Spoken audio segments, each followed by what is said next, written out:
आज हम भारतीय इतिहास के एक ऐसे दौर की बात करेंगे जो लगभग 1200 साल लंबा है। हाँ, करीब 600 ईसा पूर्व से 600 ईस्वी तक का समय। ये वो समय था जब हड़प्पा सभ्यता के बाद उपमहाद्वीप में पहली बार बड़े राज्य, साम्राज्य और शहर बन रहे थे। और इस लंबे दौर को समझने के लिए देखिए, इतिहासकार कई तरह के स्रोतों को एक साथ जोड़कर देखते हैं। जैसे पत्थर पर लिखे संदेश, पुराने ग्रंथ, उस जमाने के सिक्के और जमीन की खुदाई से मिली चीजें। ये सब मिलकर हमें एक पहेली के अलग अलग टुकड़े देते हैं। लेकिन यहाँ एक बहुत ही बुनियादी सवाल है, हम इन हजारों साल पुरानी लिखावटों को पढ़ते कैसे हैं? आज ये सोचना भी अजीब लगता है, लेकिन 1830 के दशक तक भारत के जो सबसे पुराने अभिलेख थे, जैसे सम्राट अशोक के स्तंभों पर लिखी बातें, वो एक अनसुलझी पहेली थी। हाँ बिल्कुल, किसी को पता ही नहीं था कि उन पर क्या लिखा है। फिर ईस्ट इंडिया कंपनी के एक अधिकारी जेम्स प्रिंसेप ने एक ऐसी गुत्थी सुलझाई जिसने सब कुछ बदल दिया। बिल्कुल, प्रिंसेप ने सालों की मेहनत के बाद ब्राह्मी और खरोष्ठी, इन दो प्राचीन लिपियों को पढ़ने में कामयाबी हासिल की। और जैसे ही ये लिपियां पढ़ी गईं, एक बहुत दिलचस्प बात सामने आई। ज्यादातर अभिलेखों में एक राजा का जिक्र था जिसका नाम नहीं बल्कि एक उपाधि दी गई थी, पियदस्सी। पियदस्सी, इसका मतलब क्या हुआ? इसका मतलब था देखने में सुंदर या प्रिय लगने वाला। सिर्फ पियदस्सी? तो फिर ये पता कैसे चला कि ये कौन से राजा थे? यही तो पहेली थी। फिर कुछ अभिलेखों में पियदस्सी के साथ राजा का नाम अशोक भी लिखा मिला। अच्छा। और जब इतिहासकारों ने इस जानकारी को बौद्ध ग्रंथों से मिलाया तो सारी कड़ियां जुड़ गईं। क्योंकि बौद्ध ग्रंथों में अशोक का जिक्र है। को समझने का दरवाजा ही खोल दिया। तो चलिए इसी दरवाजे से अंदर चलते हैं और देखते हैं कि ये स्रोत हमें उस युग के बारे में क्या बताते हैं। तो कहाँ से शुरू करें? ये 1200 साल का दौर बहुत लंबा है। इसकी शुरुआत होती है 6ठी शताब्दी ईसा पूर्व से। बिल्कुल। और सबसे बड़ी बात, इसी समय बौद्ध और जैन धर्म जैसे नए विचार सामने आ रहे थे जो पुरानी परंपराओं पर सवाल उठा रहे थे। और इसी माहौल में भारत का राजनीतिक नक्शा भी बदल रहा था। मतलब बड़े बड़े राज्य सामने आ रहे थे। हाँ, बौद्ध और जैन ग्रंथों में हमें 16 बड़े राज्यों का जिक्र मिलता है जिन्हें महाजनपद कहा गया है। महाजनपद, इनमें से कुछ बहुत शक्तिशाली थे, जैसे मगध, कोसल, कुरु और गांधार। मतलब उस जमाने में भी राजनीति में अलग अलग प्रयोग हो रहे थे। और ये राज्य चलते कैसे थे? मतलब सेना, किले, अधिकारी, इन सब का खर्च कहाँ से आता होगा? जाहिर है इसके लिए संसाधनों की जरूरत थी। हर महाजनपद की एक राजधानी होती थी जिसकी मजबूत किलेबंदी की जाती थी। और एक स्थायी सेना भी होती होगी। हाँ, स्थायी सेना और अधिकारियों को तनख्वाह देनी पड़ती थी।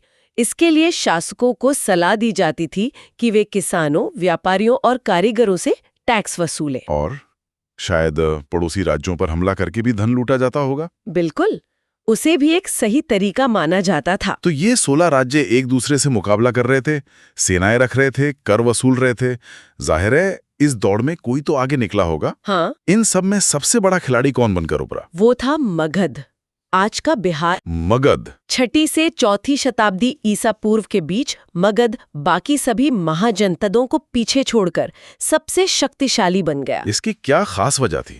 वहाँ की जमीन खेती के लिए बहुत उपजाऊ थी। दूसरा, लोहे की खदानें। बिल्कुल। पास में ही आज के झारखंड की लोहे की खदानें थीं, जिससे मजबूत हथियार और औजार बनाना आसान था। और सेना के लिए? वहाँ के जंगलों में हाथी बड़ी संख्या में मिलते थे, जो उस जमाने की सेना के लिए टैंक की तरह थे। और चौथा, गंगा नदी।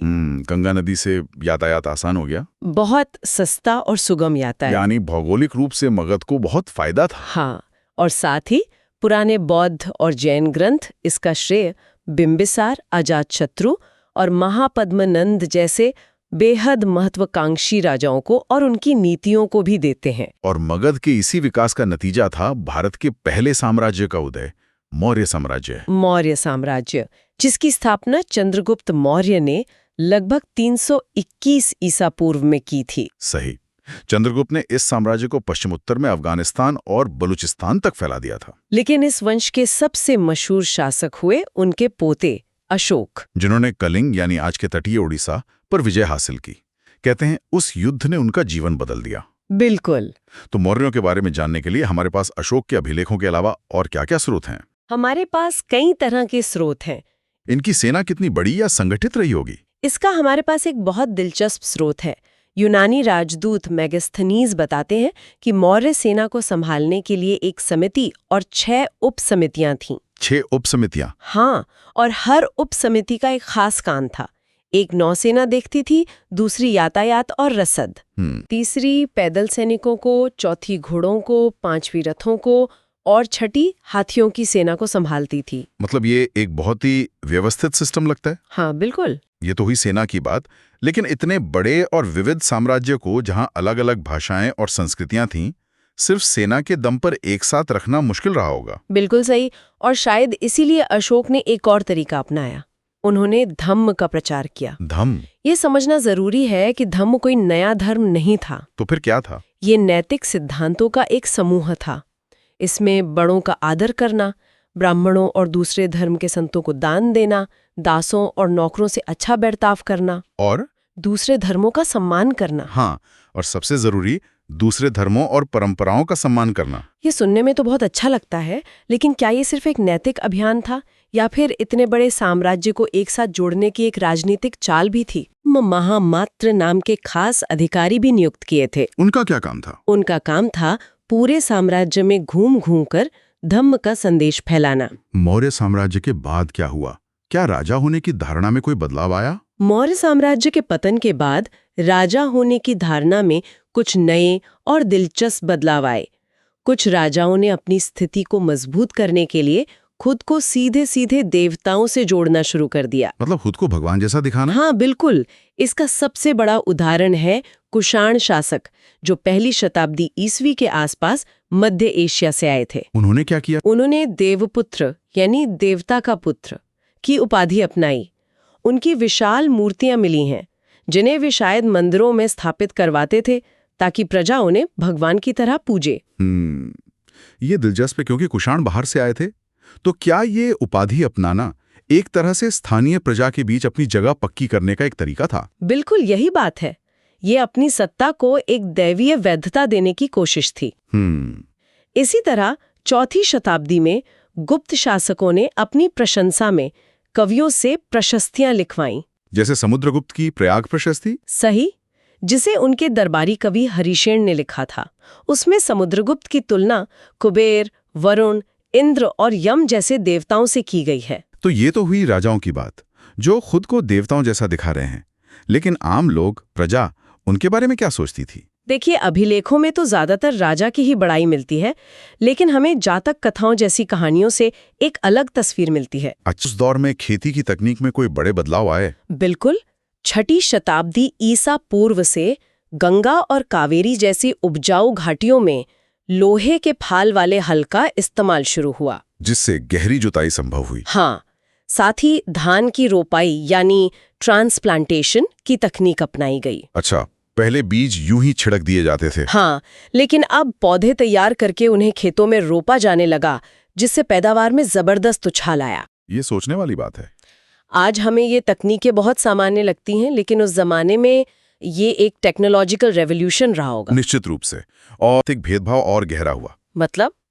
तमिल साहित्य में हमें बड़े जमींदार, जिन्हें वेल्लार कहा जाता था, साधारण हलवाहे, जिन्हें उड़वर कहते थे, और भूमिहीन मजदूर या दास, जिन्हें अडिवई कहा जाता था। हाँ, ऐसे अलग अलग वर्गों का जिक्र मिलता है। सही। इसी दौर में जमीन दान करने की भी प्रथा थी, है ना? तांबे की प्लेटों पर लिखे भूमि अनुदानों के बारे में मैंने पढ़ा है। हाँ, इस दौर में हमें भूमि अनुदान के बहुत से प्रमाण मिलते हैं। ज्यादातर ये दान ब्राह्मणों या बौद्ध और जैन मठों को दिए जाते थे। लेकिन यहाँ एक बहुत ही अनोखा उदाहरण है प्रभावती गुप्त का। हाँ, बिल्कुल। वो गुप्त सम्राट चंद्रगुप्त द्वितीय की बेटी थीं। और उन्होंने रानी के तौर पर जमीन दान की थी। इसमें अनोखी बात क्या है? अनोखी बात यह है कि उस समय के संस्कृत धर्म ग्रंथों के मुताबिक महिलाओं को जमीन जैसी संपत्ति पर स्वतंत्र अधिकार नहीं था। ओह, अच्छा। लेकिन प्रभावती गुप्त एक रानी थीं, इसलिए शायद उन पर ये नियम लागू नहीं हुए। ये दिखाता है कि ताकतवर लोगों के लिए नियम बदले जा सकते थे। तो एक तरफ गांव बदल रहे थे, खेती की तकनीक बदल रही थी, और दूसरी तरफ शहर भी उभर रहे थे। हाँ, कई नए शहर बसे जो व्यापार, संस्कृति और राजनीति के बड़े केंद्र थे। पाटलिपुत्र, उज्जैनी, मथुरा जैसे शहर बहुत गुलजार थे। और खुदाई में क्या मिला है इन शहरों से? बहुत ही सुंदर काले रंग के चमकदार बर्तन मिले हैं, जिन्हें उत्तरी कृष्ण मार्जित पात्र कहते हैं। ये शायद अमीर लोग इस्तेमाल करते थे। इसके अलावा सोने चांदी के गहने, औजार और मूर्तियां भी मिली हैं। और इन शहरों में व्यापार भी खूब होता होगा। ये व्यापार कहाँ-कहाँ तक फैला हुआ था? ये व्यापारिक रास्ते पूरे उपमहाद्वीप में और उसके बाहर भी फैले थे। जमीन के रास्ते मध्य एशिया तक और समुद्र के रास्ते पश्चिम में रोमन साम्राज्य तक। रोमन साम्राज्य तक? हाँ, और पूर्व में दक्षिण पूर्व एशिया और चीन तक। रोमन साम्राज्य में भारतीय मसालों, खासकर काली मिर्च की इतनी मांग थी कि वहां के कुछ लेखक शिकायत करते थे कि रोम का सारा सोना भारत जा रहा है। मतलब उस जमाने में भी ट्रेड डेफिसिट की चिंता थी? एक तरह से, हाँ। और इन व्यापारियों और कारीगरों ने खुद को कैसे संगठित किया था? उन्होंने अपने संघ बना रखे थे, जिन्हें श्रेणी कहा जाता था। ये एक तरह से आज के ट्रेड यूनियन और बिजनेस गिल्ड का मिला जुला रूप थे। अच्छा, ये श्रेणियां करती क्या थी? ये कच्चा माल खरीदती थी, उत्पादन की गुणवत्ता को नियंत्रित करती थी और फिर तैयार माल को बाजार में बेचती थी। कुछ श्रेणियां तो बैंक की तरह भी काम करती थी। और इस पूरे लेनदेन को आसान बनाया सिक्कों ने। सबसे पहले सिक्के कैसे दिखते थे? सबसे पुराने सिक्के चांदी और तांबे के बने होते थे, जिन पर कुछ चिन्ह जैसे पेड़, मछली या सूरज ठप्पा लगाकर बनाए जाते थे। इसीलिए इन्हें आहत सिक्के या पंचमार्क कॉइन्स कहते हैं। बिल्कुल। राजा की तस्वीर वाले सिक्के कब आए? शासकों के नाम और उनकी तस्वीर वाले सिक्के सबसे पहले हिंद यूनानी शासकों ने जारी किए। और सोने के सिक्के? सोने के सिक्के सबसे पहले कुषाणों ने चलाए।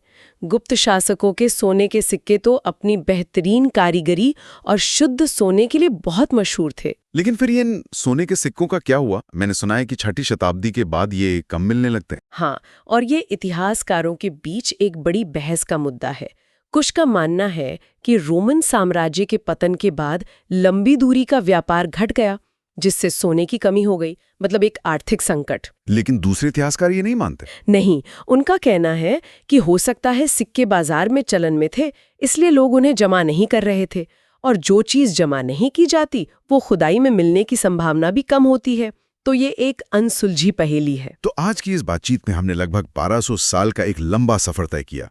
हमने देखा कि कैसे जेम्स प्रिंसपे के एक भूली हुई लिपि को पढ़ने से एक पूरे युग का इतिहास हमारे सामने खुल गया। हमने महाजनपदों के उदय से लेकर मौर्य और गुप्त जैसे विशाल साम्राज्यों के विस्तार को समझा।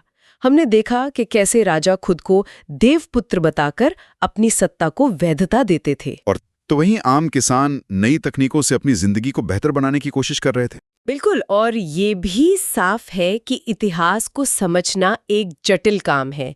अभिलेख, सिक्के, ग्रंथ ये हमें बहुत कुछ बताते हैं, पर पूरी कहानी नहीं। वे अक्सर शासकों और अमीर लोगों के नजरिए को ही दिखाते हैं। सही बात है। हमें हमेशा ये सोचना पड़ता है कि इन स्रोतों में किसकी आवाज मौजूद है और किसकी आवाज दबा दी गई है। और इसी विचार के साथ हम श्रोताओं के लिए एक सवाल छोड़ना चाहेंगे। अशोक के वे अभिलेख जिनमें कलिंग युद्ध के बाद उनके पश्चाताप का वर्णन है, पूरे उपमहाद्वीप में कई जगहों पर पाए गए हैं। लेकिन दिलचस्प बात यह है कि ये खास संदेश वाला अभिलेख उस क्षेत्र में, यानी आज के ओडिशा में नहीं मिला है जिसे जीता गया था। ये तो सच में सोचने वाली बात है। तो इस अनुपस्थिति का क्या मतलब हो सकता है? क्या अशोक उस इलाके के लोगों को उस भयानक जीत की दर्दनाक यादें नहीं दिलाना चाहते थे, या इसके पीछे कोई और राजनीतिक वजह थी? बिल्कुल, ये सवाल हमें याद दिलाता है कि इतिहास में जो नहीं कहा गया है वो भी उतना ही महत्वपूर्ण हो सकता है।